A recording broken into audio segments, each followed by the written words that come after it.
Mangosuthu Buthelezi has been described as a towering figure in the South African political landscape.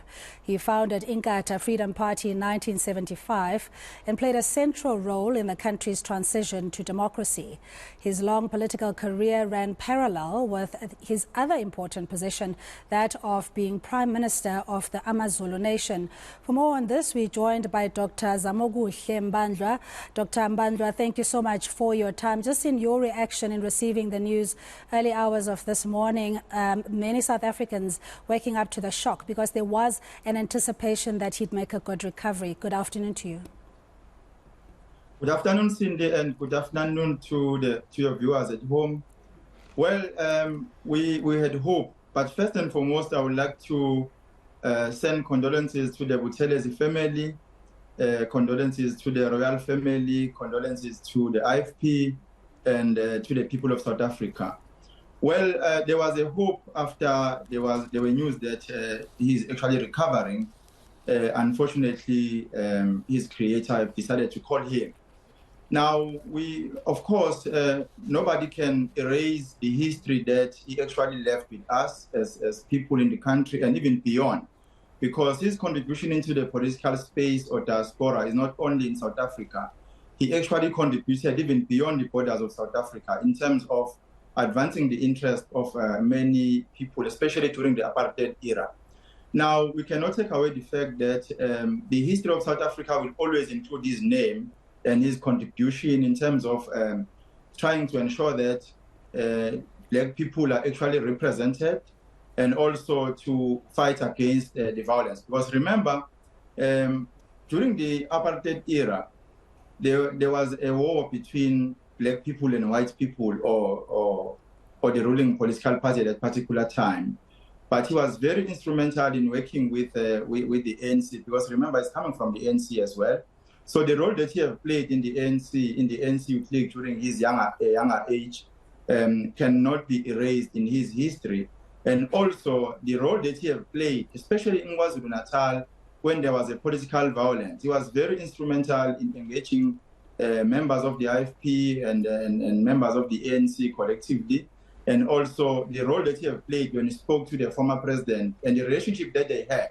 Because you remember, he was the first minister and he served a lot more term as the minister, which shows that he had a very good relationship with the leadership of the ANC and also with the leadership of the ANC in government.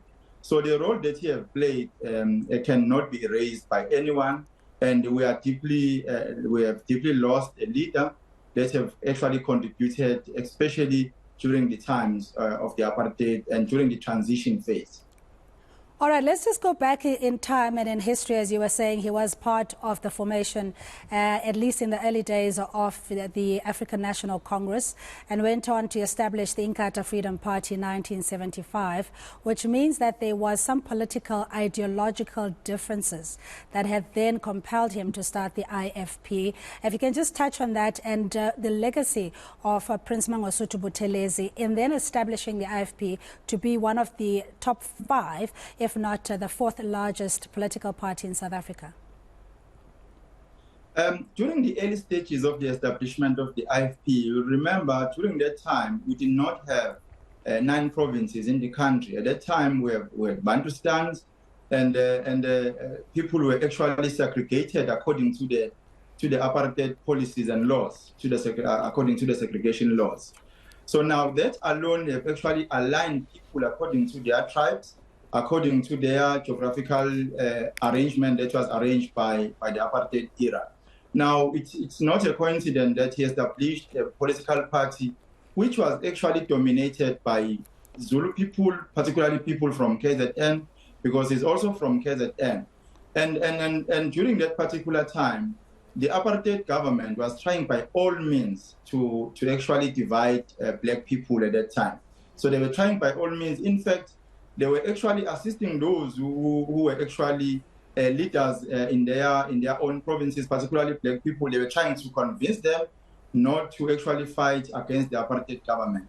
So at that time, I think when he actually formed the political organization, we cannot take away the fact that he's also coming from the royal family. So, in fact, when you form this party, many people have actually identified this political party as a monarchy political party, not as a political party that actually represents everybody in the society. But he did his best in actually trying to ensure that the political party that he formed does not become a Zulu political party, but a political party that will come everybody regardless of the race, gender, or color.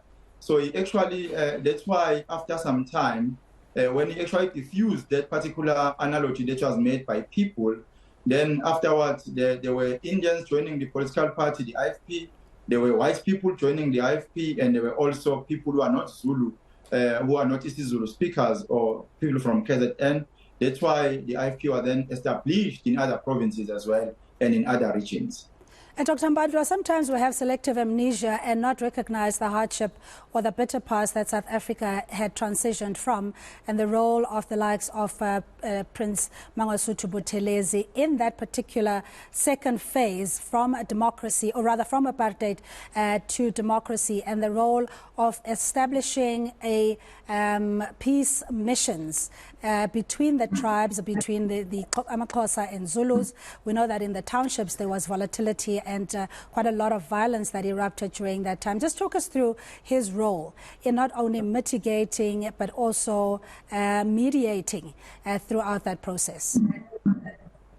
Yes, I hear you and I fully agree with you. You know, they say history do not have blank pages. Indeed, that is true.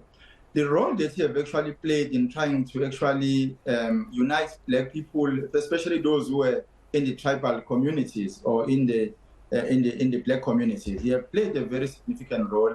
And also he ensured that people are united regardless of their tribe, regardless of gender, regardless of the race.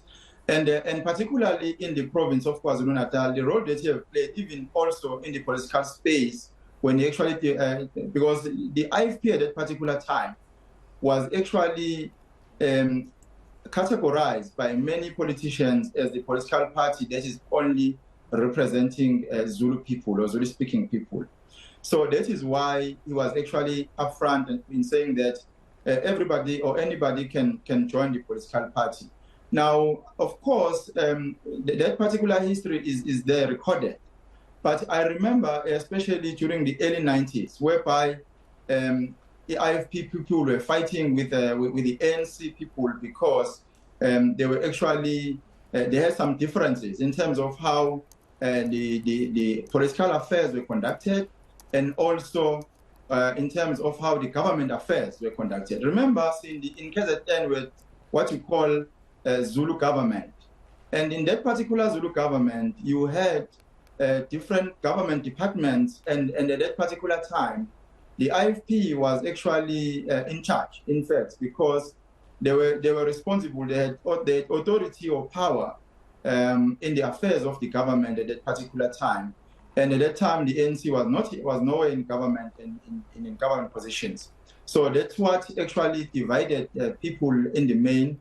And he was very instrumental also to actually accommodate people that were fighting with the IFP at that time, and fighting with people that were actually in government, such as the Zulu government that I spoke about, were the ZP as well during that time.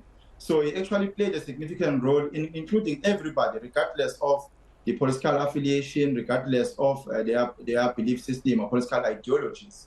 But of course, you cannot accommodate everybody in that particular arrangement.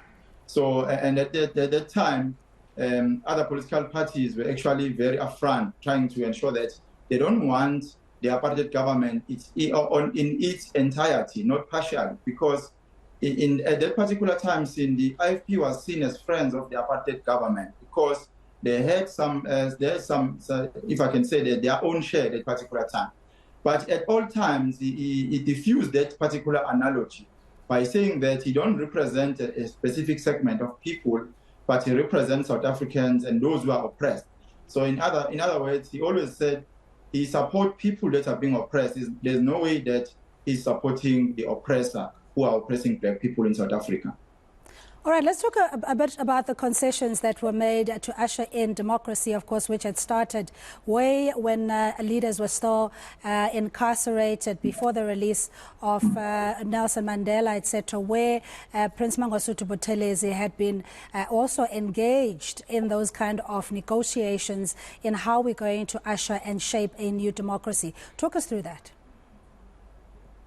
Yes, you are raising a very important point. I remember at the early stages of the transition, he actually did not support the transition based on some conditions that he had.